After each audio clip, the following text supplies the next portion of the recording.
pues desde el momento que salen digamos, de la fosa, individuo por individuo, se llevan al laboratorio donde se limpian los restos, donde se vuelven a remontar y donde empezamos a determinar sexo, edad, patologías que pudieran tener en vida, que nos pudieran orientar a la identificación, causas de la muerte, o también causas perimortem, es decir, aquellos elementos que han sido, antes de ser ejecutados, han sido torturados y hemos podido costillas fracturadas, o brazos también rotos, producto de la tortura a la que fueron sometidos por estas tropas fascistas y que nos van a ayudar a determinar. Es decir, cuando, por ejemplo, un individuo en vida se rompió una pierna o un brazo y soldó, al cabo del tiempo, pues sabemos que esa fractura era antigua y demás, sí, pero cuando encontramos los restos que han sido fracturados, no han tenido tiempo de soldarse, entendemos que ha habido ahí causa, además de tortura, ¿no? Como ha sido habitual en muchos casos. ¿Y eso quién lo hace? ¿Un médico forense? ¿O? No, eso lo hacen nuestros antropólogos forenses, que son los que están especializados en ese tema, pero que siempre vamos de la mano. O sea, nosotros estamos trabajando y estamos excavando al mismo tiempo que ellos, y después ya en el laboratorio son ellos los que tienen que determinar todas estas cuestiones, ¿no? A partir de ahí viene lo más difícil, que es la identificación de esas personas. ¿Y cómo lo hacemos? Primero, tenemos que tener muestras que sacamos a través de hisopados bucales de los familiares que todavía se prestan a ello. Pensar una cosa, no llegan a 45 los familiares que tenemos ahora mismo, de los 200 individuos que esperamos localizar allí, ya llevamos 114. Entre ellos está nuestro querido rector, Salvador Vila, sí.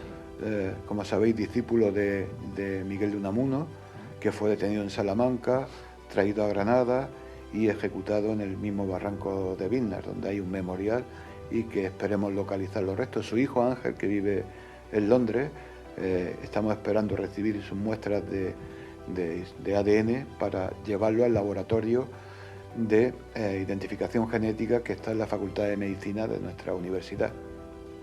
Un laboratorio que además está especializado y financiado a través de convenios, igual que nosotros, por parte del Estado español y de la Junta de Andalucía, para la identificación genética.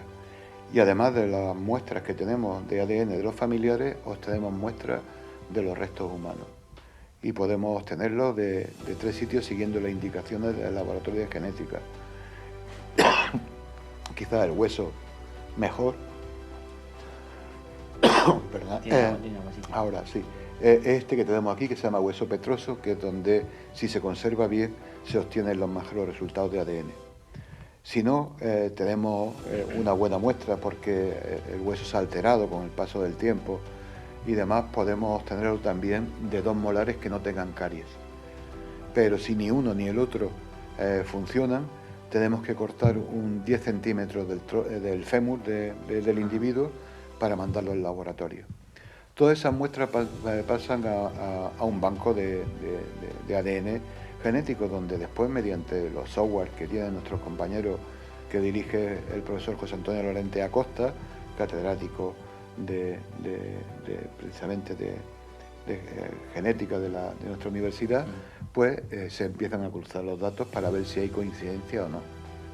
Y estamos en esa fase. Ahora mismo estamos cotejando de los primeros 49 individuos, porque el laboratorio atiende a toda Andalucía, a todos nuestros compañeros que están trabajando de la Universidad de Sevilla, de otros lugares en el que se envían las muestras allí, y también de otras partes del Estado. Y también por primera vez se está centralizando también en Madrid un banco de ADN, porque lo que vemos es que hay mucha movilidad, ¿no? Por ejemplo, nosotros tenemos cada vez más.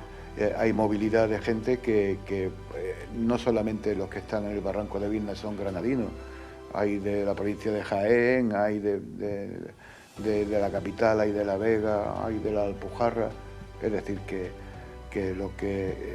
esa movilidad que después vamos a encontrar, pues a través de esos bancos de datos podemos identificar a las personas y, sobre todo, lo más importante, entregarles los restos que han sido identificados sus seres queridos, y que ellos dispongan cómo quieren hacer con ellos. El broche final. Claro, y aquellos que no han sido identificados no se van a quedar ahí. nuestra actual ley de memoria democrática, que se aprobó recientemente, hace ya un año, pues lo que establece es que se construya dentro de un lugar, un cementerio, un mauseolo donde sean dignificados y enterrados dignamente, y mediante un memorial que se explique esos restos, aunque no sepamos quiénes son, pero son personas inocentes que fueron asesinadas, ¿no? Y por tanto hay una cosa que se llama Declaración Universal de los Derechos Humanos, en el que precisamente, como sabéis, España es el segundo país del mundo con más fosas después de Camboya, ¿no? Y que todavía, sí. Fijaros que en Andalucía hay casi 50.000 personas que fueron asesinadas, ¿no? Y de las cuales no hemos recuperado todavía ni siquiera quizá el 12% de toda esa población. Hay mucho trabajo por hacer. Yo, con respecto a este tema, tengo dos preguntas, y una de ellas es, como esto pasó hace bastante tiempo ya, entiendo que los restos de ADN de los familiares, muchos a lo mejor ya han fallecido, y lo que tú comentas de que es imposible identificar el cuerpo simplemente por ese hecho, ¿verdad? Claro, es que estamos hablando de una cosa que es bastante compleja.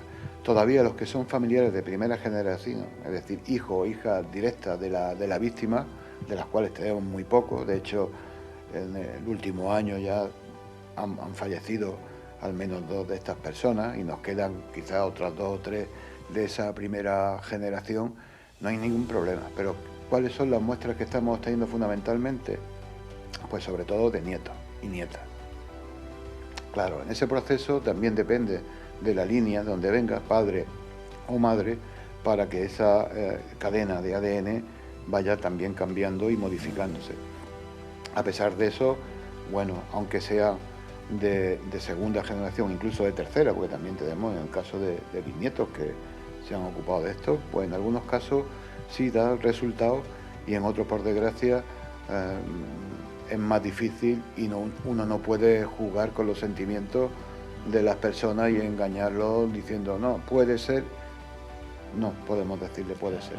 Tenemos que decirle es o no es. Y en relación también a eso, que es mi segunda pregunta, entiendo que este es un tema muy complejo y tiene que haber como organismos acreditados, laboratorios acreditados que tengan que hacer, digamos, esa identificación, ¿no? O ¿cualquier laboratorio puede hacerlo, o cómo funciona ese tema? No, efectivamente. O sea, hay que tener en cuenta una cosa. Nosotros contamos en nuestra universidad con un laboratorio de primera, reconocido a nivel internacional, en todos sitios, que es el que dirige tanto José Antonio Lorente como Juan Carlos Álvarez, que son las 2 personas que están en ese laboratorio y que son reconocidos internacionalmente, porque no solamente trabaja con víctimas de la guerra civil española, también están hablando de la violencia en Latinoamérica, donde hay muchos casos también de desapariciones forzadas, de asesinatos, casos de Argentina, de Chile, de Colombia, etcétera, etcétera, ¿no? Entonces, claro que tienen un certificado, ¿no? Por llamarlo así, de garantía y de calidad de las analíticas que se hacen, y un laboratorio bastante serio y, como digo, reconocido a nivel internacional. Es decir, eso es muy importante. Hay otros laboratorios. De todas maneras, las labores de los genetistas es seria y comprometida. O sea, hoy en día la genética también para temas de crímenes, de asesinatos, es algo que se utiliza para identificar a un asesino, por ejemplo, a través de un cabello, de cualquier otro elemento, ¿no?, que haya quedado en la escena del crimen, ¿no? Y en ese sentido, nuestros compañeros de genética son excepcionales y hacen un trabajo de primera calidad. El CSI español entonces bueno, ¿no? Sí. El CSI español. Es bastante bueno.